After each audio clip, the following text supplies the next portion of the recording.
잠시 눈을 감고 지금 이 순간 여러분의 마음을 들여다보십시오. 어떤 생각들이 떠오르고 있습니까? 어떤 감정들이 흘러가고 있습니까? 혹시 며칠 전부터 계속 마음을 괴롭히고 있는 걱정이나 분노, 슬픔이 있지는 않습니까? 우리는 살아가면서 수많은 감정의 파도를 만납니다. 기쁨과 슬픔, 사랑과 미움, 희망과 절망이 끊임없이 우리 마음을 스쳐 지나갑니다. 그런데 이상한 것은 좋은 감정들은 금세 사라지는 것 같은데 괴로운 감정들은 왜 이렇게 오래 머물러 있는 것일까요? 마치 향기로운 꽃향기는 바람에 금세 날아가 버리는데 불쾌한 냄새는 오래도록 코끝에 맴도는 것과 같습니다. 좋은 소식은 귀에 들어왔다가 금세 잊혀지는데 나쁜 소식은 머릿속에서 계속 맴돕니다.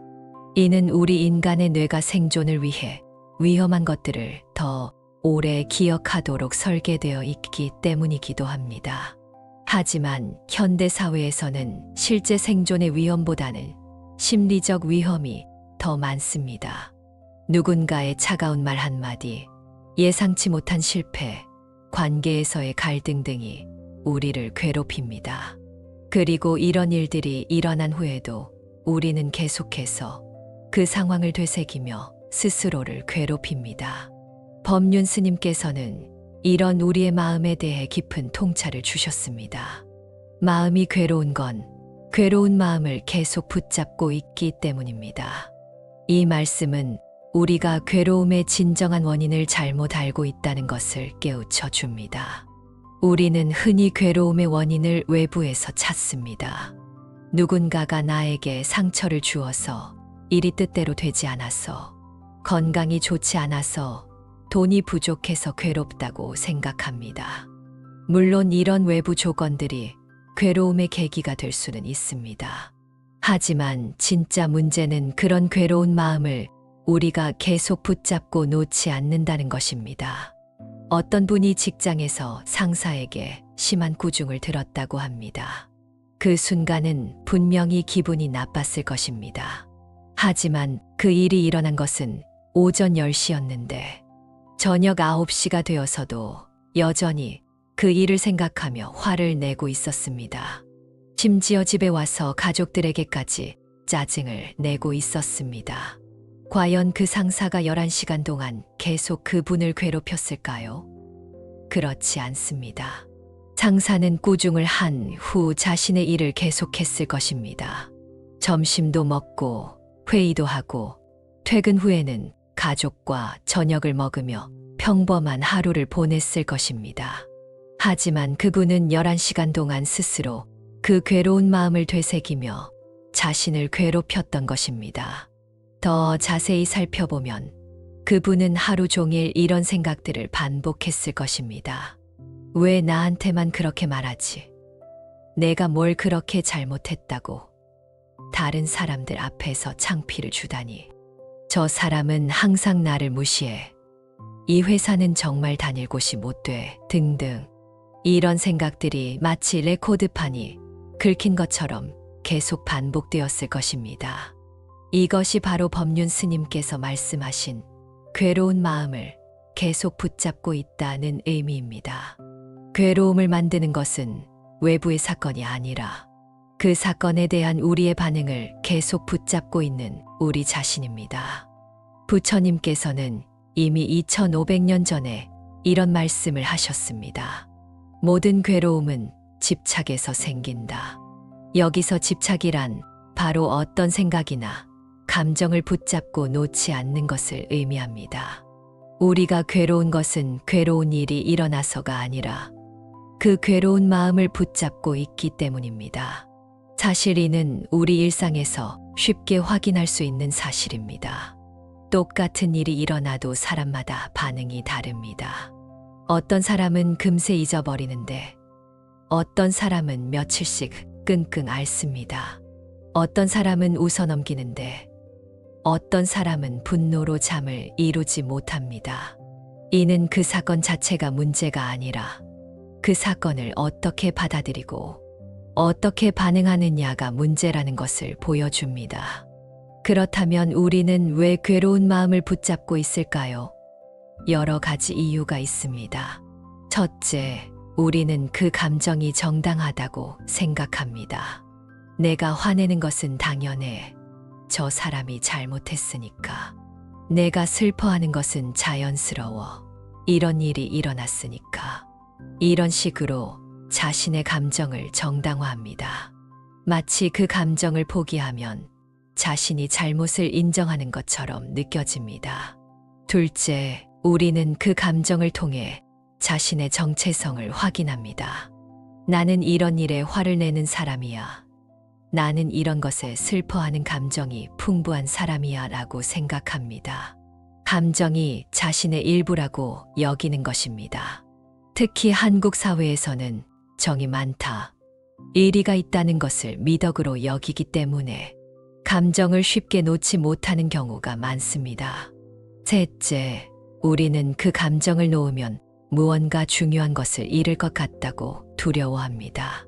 분노를 놓으면 상대방이 자신을 우습게 볼 것 같고, 슬픔을 놓으면 사랑하는 사람에 대한 마음이 식을 것 같다고 생각합니다. 또한 그 감정이 자신을 보호해주는 방패 역할을 한다고 믿기도 합니다. 넷째, 우리는 그 감정을 통해 상대방을 조종하려고 합니다. 내가 화를 내면 상대방이 미안해할 것이고, 내가 슬퍼하면 상대방이 위로해 줄 것이라고 기대합니다. 감정을 일종의 도구로 사용하는 것입니다. 다섯째, 우리는 습관적으로 그 감정에 빠져듭니다. 오랫동안 같은 패턴으로 반응해 왔기 때문에 그것이 자동적인 반응이 되어버린 것입니다.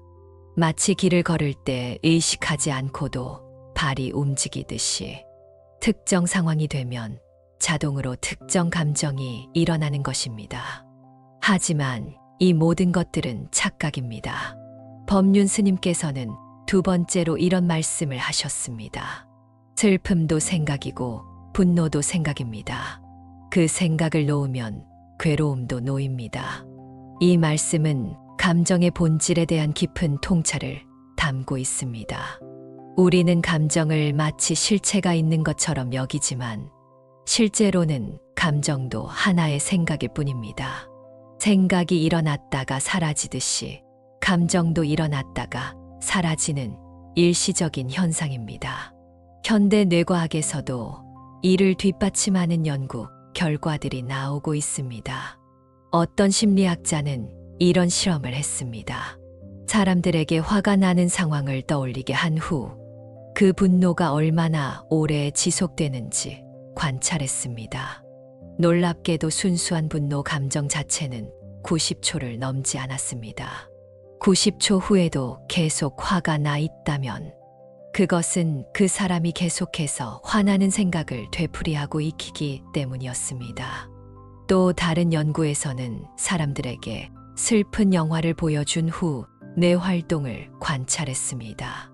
슬픈 장면을 볼 때는 감정을 담당하는 뇌 영역이 활성화되었지만 그 활성화는 매우 짧은 시간 동안만 지속되었습니다. 하지만 사람들이 그 슬픈 장면에 대해 계속 생각하고 있을 때는 다른 뇌 영역, 즉 사고를 담당하는 영역이 활성화되었습니다. 이는 우리에게 중요한 사실을 알려줍니다. 감정 자체는 매우 짧은 시간 동안만 지속됩니다. 하지만 우리가 그 감정에 대해 계속 생각하고 그 상황을 되새기고 그 감정을 정당화하는 이야기를 만들어내기 때문에 감정이 오래 지속되는 것처럼 느껴지는 것입니다. 한 여성이 남편과 다툰 후 며칠 동안 우울해하고 있었습니다. 그녀는 자신이 우울한 이유를 남편 때문이라고 생각했습니다. 하지만 자세히 관찰해보니 그녀는 하루에도 수십 번씩 그 다툼의 상황을 되새기고 있었습니다. 그때 남편이 나에게 그런 말을 했어. 내가 그렇게 무시당할 이유가 없는데. 남편은 항상 나를 이해하지 못해. 우리 결혼 생활이 이래서 되겠어. 등등의 생각을 계속 반복하고 있었던 것입니다. 더 놀라운 것은 그녀가 이런 생각들을 의식적으로 하고 있는 것이 아니라는 점이었습니다. 설거지를 하면서도, TV를 보면서도, 심지어 잠들기 전에도 무의식적으로 그런 생각들이 계속 돌고 있었습니다. 마치 배경음악처럼 그 생각들이 계속 흘러나오고 있었던 것입니다. 그녀가 이런 생각들을 멈추고 현재에 집중하기 시작하자 우울감이 놀랍도록 빨리 사라졌습니다.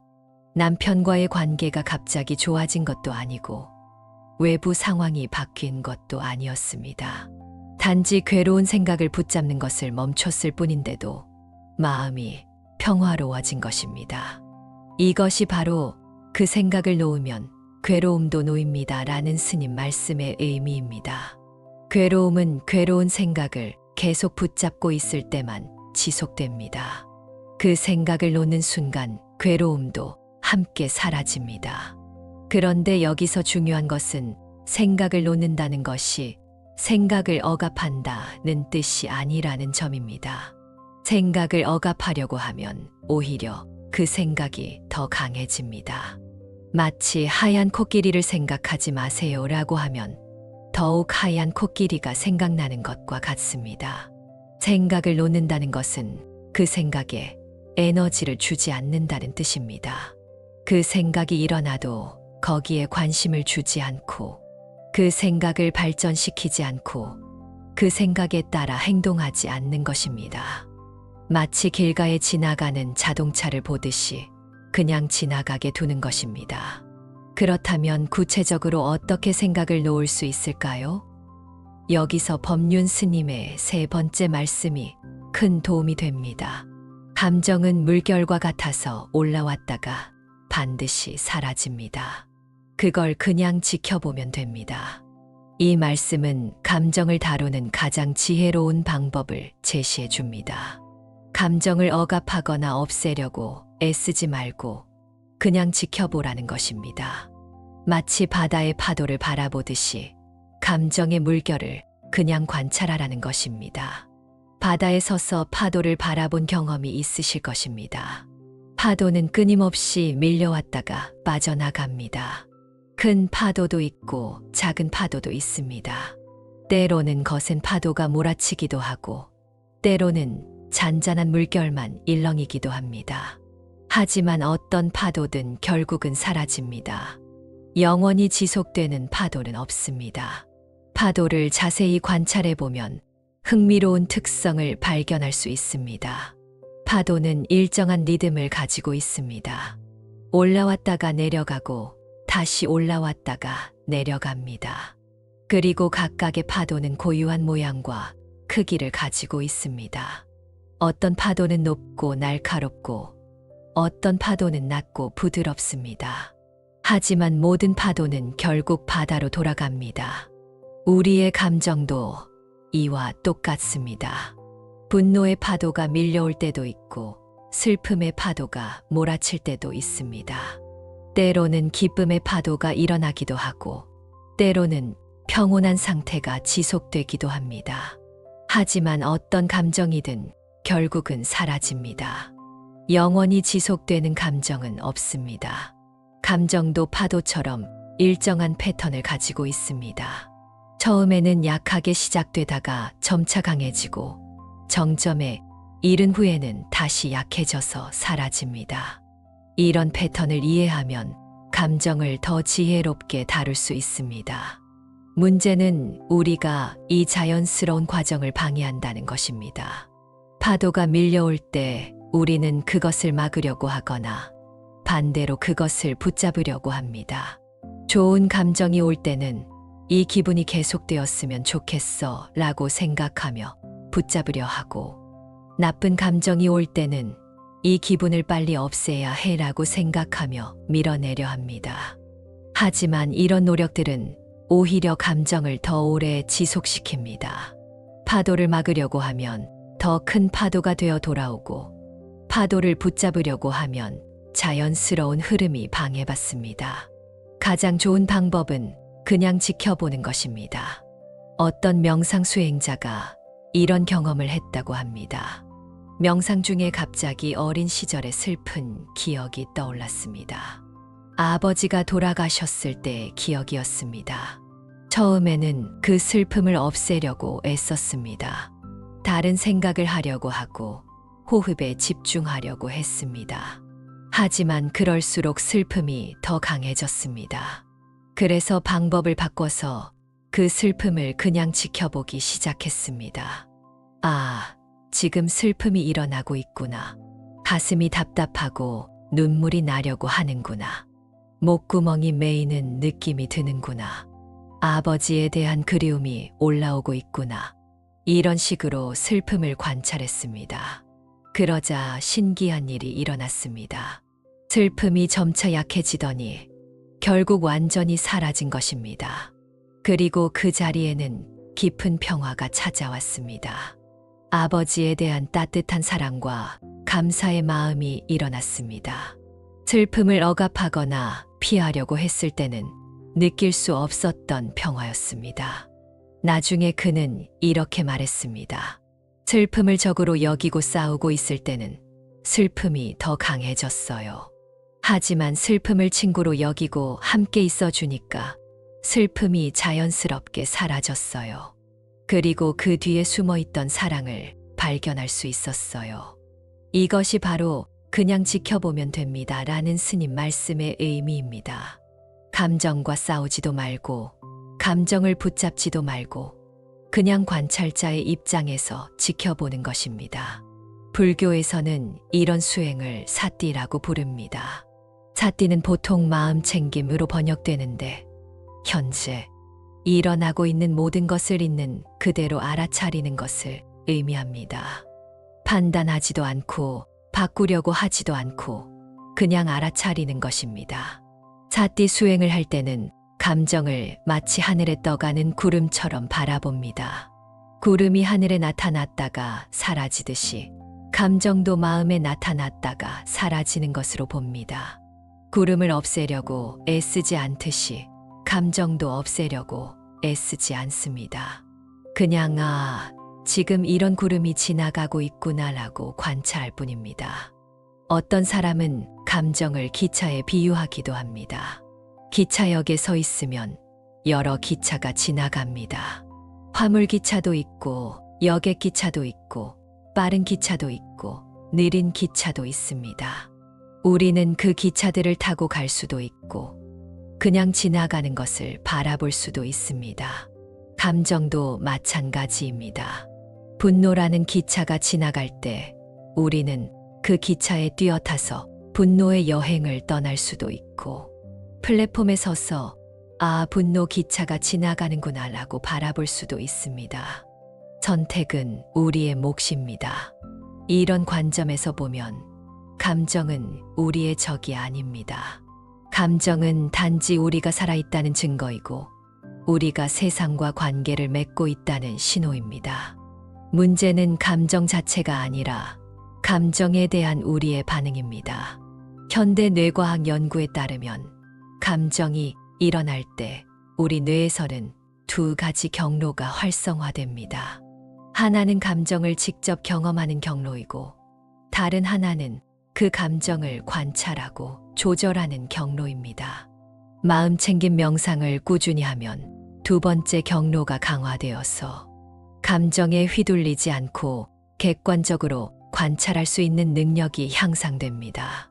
실제로 한 연구에서는 마음 챙김 명상을 8주간 수행한 사람들의 뇌를 MRI로 촬영해 보니 감정 조절을 담당하는 전전두 옆 피질이 두꺼워지고 스트레스를 담당하는 편도체의 활동이 줄어든 것이 확인되었습니다. 즉, 감정을 지켜보는 연습을 하면 실제로 뇌의 구조가 바뀌어서 감정을 더 잘 다룰 수 있게 되는 것입니다. 또 다른 연구에서는 마음 챙김 명상을 한 그룹과 하지 않은 그룹에게 스트레스 상황을 만들어주고 반응을 관찰했습니다. 명상을 하지 않은 그룹은 스트레스 호르몬인 코르티솔이 급격히 증가했지만 명상을 한 그룹은 코르티솔 증가폭이 현저히 적었습니다. 또한 명상을 한 그룹은 스트레스 상황이 끝난 후 훨씬 빨리 정상 상태로 돌아왔습니다. 이런 연구 결과들은 법륜 스님의 말씀이 과학적으로도 타당하다는 것을 보여줍니다. 감정을 지켜보는 것만으로도 우리의 뇌와 몸이 변화하고 스트레스에 더 잘 대처할 수 있게 되는 것입니다. 그렇다면 일상생활에서 어떻게 이런 수행을 할 수 있을까요? 몇 가지 구체적인 방법을 제시해 보겠습니다. 첫째, 감정이 일어날 때 즉시 반응하지 말고 잠시 멈추는 것입니다. 아, 지금 내 마음에 무언가 일어나고 있구나라고 알아차리는 것입니다. 이것만으로도 감정과 나 사이에 작은 공간이 생깁니다. 그 공간이 바로 자유의 시작입니다. 이를 위해서는 STOP, 기법을 사용할 수 있습니다. S는 stop 멈추기, T는 take a breath 숨쉬기, O는 observe 관찰하기, P는 proceed 진행하기를 의미합니다. 감정이 일어나면 즉시 반응하지 말고 잠시 멈춰서 숨을 쉬고 지금 무엇이 일어나고 있는지 관찰한 후에 어떻게 행동할지 결정하는 것입니다. 둘째, 그 감정에 이름을 붙여보는 것입니다. 분노, 슬픔, 불안, 기쁨 등으로 라벨링하는 것입니다. 감정에 이름을 붙이면 그 감정을 객관화할 수 있고 감정에 휘둘리는 정도가 줄어듭니다. 심리학에서는 이를 감정 명명하기라고 부르는데 실제로 감정에 이름을 붙이는 것만으로도 그 감정의 강도가 줄어든다는 연구 결과가 있습니다. 뇌과학적으로는 감정에 이름을 붙이는 순간 언어를 담당하는 좌뇌가 활성화되면서 감정을 담당하는 우뇌의 활동이 조절되기 때문입니다. 셋째, 그 감정이 몸에서 어떻게 느껴지는지 관찰하는 것입니다. 가슴이 답답하다, 어깨가 긴장된다, 배가 아프다, 목이 메인다 등등 몸의 감각을 통해 감정을 관찰하는 것입니다. 이렇게 하면 감정을 더 구체적이고 객관적으로 바라볼 수 있습니다. 감정은 항상 몸의 감각과 함께 나타납니다. 분노할 때는 주먹이 쥐어지고 어깨가 올라가며 슬플 때는 가슴이 답답하고 목이 메입니다. 기쁠 때는 가슴이 따뜻해지고 입꼬리가 올라갑니다. 이런 몸의 감각을 관찰하면 감정을 더 명확하게 인식할 수 있습니다. 넷째, 그 감정이 변화하는 과정을 지켜보는 것입니다. 감정은 계속 변합니다. 처음에는 강했다가 점차 약해지기도 하고 다른 감정으로 바뀌기도 합니다. 이런 변화의 과정을 관찰하면 감정의 무상함을 직접 체험할 수 있습니다. 예를 들어 분노가 일어났을 때 그 분노가 어떻게 시작되어서 어떻게 변화하는지 관찰해 보는 것입니다. 처음에는 가슴이 뜨거워지더니 이제는 주먹이 쥐어지고 있구나. 이제는 조금 약해지는 것 같은데 아, 이제는 슬픔으로 바뀌고 있구나. 이런 식으로 관찰하면 감정이 고정된 것이 아니라 계속 변화하는 과정이라는 것을 알 수 있습니다. 다섯째, 그 감정을 받아들이고 친구처럼 대하는 것입니다. 감정을 적으로 여기지 말고 아, 지금 분노가 나를 찾아왔구나. 분노야, 안녕. 너는 왜 왔니? 라고 친근하게 대화해 보는 것입니다. 이렇게 하면 감정에 대한 저항이 줄어들고 감정이 자연스럽게 흘러갈 수 있습니다. 어떤 직장인이 이런 방법을 실천한 경험을 들려주었습니다. 그는 회사에서 스트레스를 받을 때마다 화장실에 가서 5분간 자신의 감정을 관찰하는 시간을 가졌다고 합니다. 처음에는 별 효과가 없는 것 같았지만 몇 주 후부터는 놀라운 변화가 일어났습니다. 스트레스를 받는 상황이 생겨도 예전처럼 즉시 화를 내거나 우울해하지 않게 되었습니다. 대신 지금 스트레스가 올라오고 있구나라고 알아차리고 그 감정이 어떻게 변화하는지 지켜볼 수 있게 되었습니다. 그 결과 직장에서의 인간관계도 좋아지고 업무 효율성도 향상되었다고 합니다. 또한 집에서도 변화가 있었습니다. 예전에는 직장에서 받은 스트레스를 집에 가져와서 가족들에게 화를 내곤 했는데 이제는 그런 일이 거의 없어졌다고 합니다. 감정을 직장에서 처리하고 집에 올 수 있게 된 것입니다. 그는 이렇게 말했습니다. 처음에는 감정을 관찰한다는 게 이상했어요.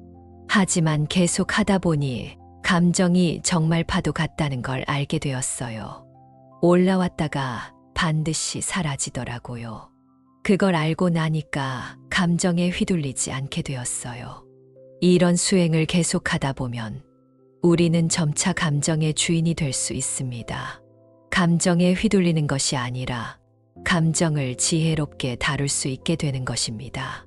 이것이 바로 부처님께서 말씀하신 마음의 해탈입니다.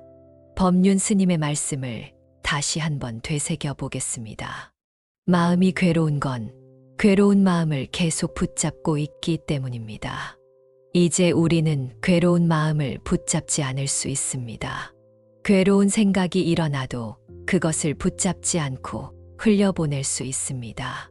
슬픔도 생각이고 분노도 생각입니다. 그 생각을 놓으면 괴로움도 놓입니다. 이제 우리는 감정이 단지 일시적인 생각일 뿐이라는 것을 압니다. 그 생각을 놓는 순간 괴로움도 함께 사라진다는 것을 압니다.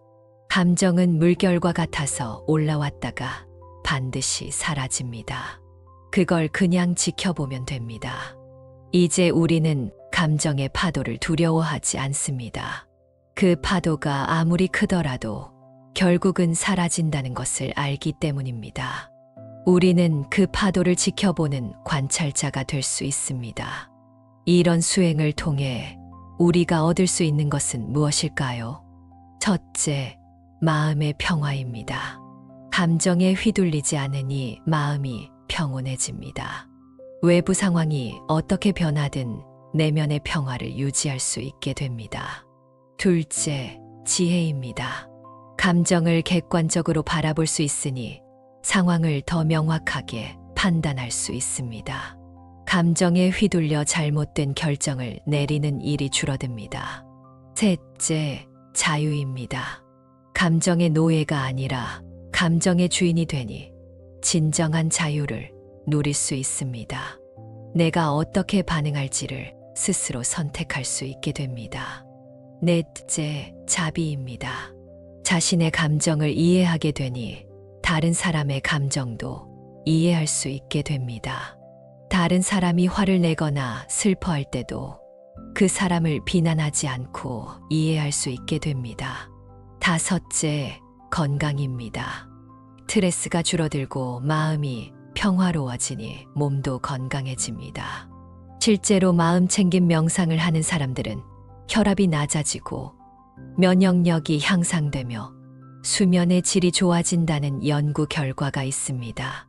여섯째, 창조성입니다.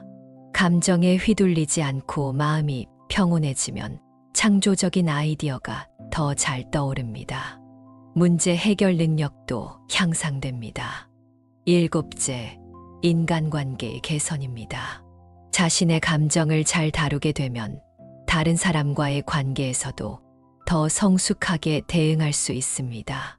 갈등이 줄어들고 소통이 원활해집니다. 하지만 이런 수행이 하루아침에 완성되는 것은 아닙니다. 마치 근육을 키우는 것처럼 꾸준한 연습이 필요합니다. 처음에는 감정에 휘둘리는 일이 여전히 있을 것입니다. 하지만 포기하지 말고 계속 연습하면 점차 나아질 것입니다. 부처님께서는 이런 말씀을 하셨습니다. 방일하지 말라. 게으르지 말라. 꾸준히 정진하라. 마음 다스리기도 마찬가지입니다. 하루 이틀 해보고 포기하면 안 됩니다. 매일 조금씩이라도 꾸준히 연습해야 합니다. 어떤 스님은 이런 비유를 들었습니다. 마음 다스리기는 정원을 가꾸는 것과 같다고 했습니다. 잡초를 뽑고 물을 주고 거름을 주는 일을 매일 해야 아름다운 정원이 됩니다. 하루 이틀 방치하면 금세 잡초가 자라고 꽃이 시들어 버립니다. 우리의 마음도 마찬가지입니다. 매일 관찰하고 돌보고 정화하는 일을 해야 아름다운 마음이 됩니다. 감정의 잡초를 뽑고 지혜의 물을 주고 자비의 걸음을 주어야 합니다. 그렇다면 구체적으로 어떻게 매일 연습할 수 있을까요? 가장 좋은 방법은 정해진 시간에 명상하는 것입니다. 하루에 10분이라도 좋으니 조용한 곳에 앉아서 자신의 마음을 관찰하는 시간을 갖는 것입니다. 명상할 때는 특별한 자세나 방법이 필요하지 않습니다. 편안하게 앉아서 눈을 감고 호흡을 관찰하면 됩니다. 호흡을 관찰하다 보면 자연스럽게 여러 가지 생각과 감정이 일어날 것입니다. 그때 그것들을 판단하지 말고 그냥 지켜보면 됩니다. 아, 지금 걱정이 일어나고 있구나. 아, 지금 화가 나고 있구나. 아, 지금 슬픔이 올라오고 있구나. 이런 식으로 알아차리고 다시 호흡으로 돌아오면 됩니다. 이런 연습을 꾸준히 하면 일상생활에서도 감정을 객관적으로 바라볼 수 있는 능력이 생깁니다. 또 다른 방법은 일상생활 자체를 수행의 장으로 만드는 것입니다. 화가 날 때, 슬플 때, 기쁠 때마다 그 감정을 관찰하는 연습을 하는 것입니다. 특별히 명상 시간을 따로 내지 않더라도 이런 식으로 수행할 수 있습니다. 어떤 주부는 설거지를 하면서 마음 챙김 수행을 한다고 합니다. 설거지를 하다가 짜증이 나면 아, 지금 짜증이 일어나고 있구나 라고 알아차리고 다시 설거지에 집중합니다. 이런 식으로 일상의 모든 순간을 수행의 기회로 만들 수 있습니다. 중요한 것은 완벽하게 하려고 애쓰지 않는 것입니다. 감정에 휘둘렸다고 해서 자책하지 말고 아, 또 휘둘렸구나. 다음에는 더 잘 알아차려 보자라고 생각하면 됩니다. 실패도 수행의 일부입니다. 법륜 스님께서는 또 이런 말씀도 하셨습니다. 수행은 완벽해지는 것이 아니라 깨어있는 것입니다. 우리는 완벽한 사람이 될 필요가 없습니다. 다만 깨어있으면 됩니다. 자신의 마음 상태를 알아차리고 있으면 됩니다. 이런 수행을 통해 우리는 점차 감정의 노예에서 벗어날 수 있습니다. 감정이 일어나도 그것에 휘둘리지 않고 지혜롭게 대응할 수 있게 됩니다. 이것이 바로 부처님께서 가르쳐 주신 해탈의 길입니다. 오늘 이 시간을 통해 우리는 마음과 감정을 다스리는 지혜를 배웠습니다. 괴로운 마음을 붙잡지 않는 것, 감정을 하나의 생각으로 보고 놓아주는 것, 감정의 물결을 그냥 지켜보는 것이 핵심입니다. 지금 이 순간부터 여러분도 이런 수행을 시작해 보시기 바랍니다. 작은 것부터 시작하세요. 오늘 하루 한 번이라도 자신의 감정을 객관적으로 관찰해 보세요. 그리고 그 감정이 어떻게 변화하는지 지켜보세요. 그것이 바로 마음의 자유를 향한 첫걸음입니다.